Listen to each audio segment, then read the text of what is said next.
மலைகளுக்கு நடுவே ஒரு அழகிய கிராமம் இருந்தது. அதன் பெயர் மரகதபுரம். அங்கு சிறிய வியாபாரி ஒருவர் வாழ்ந்து வந்தார். அவர் பெயர் ரமேஷ். சமைக்க வீட்டுல சாப்பாடுக்கு எதுவுமே இல்லை. இப்ப என்ன செய்யறது?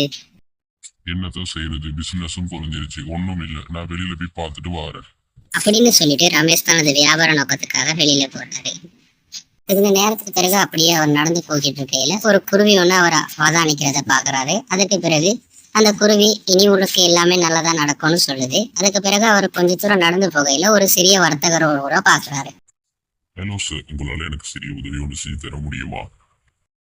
சொல்லுங்க, நான் என்ன உங்களுக்கு உதவி செய்யணும்? எனக்கு அவசரமா கொஞ்சம் காசு வேணும். இந்த போனை வச்சுட்டு எனக்கு கொஞ்சம் காசு தருவீங்களா?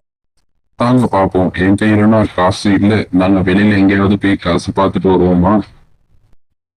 அதுக்கு பிறகு அவங்க ரெண்டு பேரும் கதைச்சுக்கிட்டு போனை எடுத்துட்டு விற்பனை செய்யறதுக்காக டவுனுக்கு போறாங்க. அங்க முன்னாடி ரெண்டு பேர் கதைக்கிறத பாக்குறாங்க. முன்னுக்கு 2 பேர் கதைச்சிட்டு இருக்காங்க. அவர்கிட்ட போயிட்டு நான் கொஞ்சம் பேசி பாக்குறேன். சார், என்கிட்ட ஒரு தொலைபேசி ஒன்று இருக்கு. அதை உங்களால வாங்கி கொள்ள முடியுமா? தொலைபேசியா?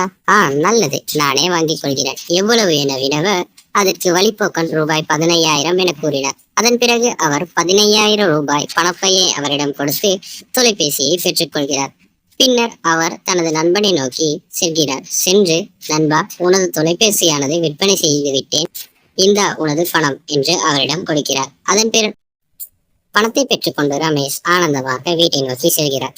சென்று கொண்டிருக்கும் போது குருவி கூறியது போல, இன்று நான் சந்தோஷமாகத்தான், எனக்கு என்றாகவே நன்றாகவே நடந்தது என கூறிக்கொண்டு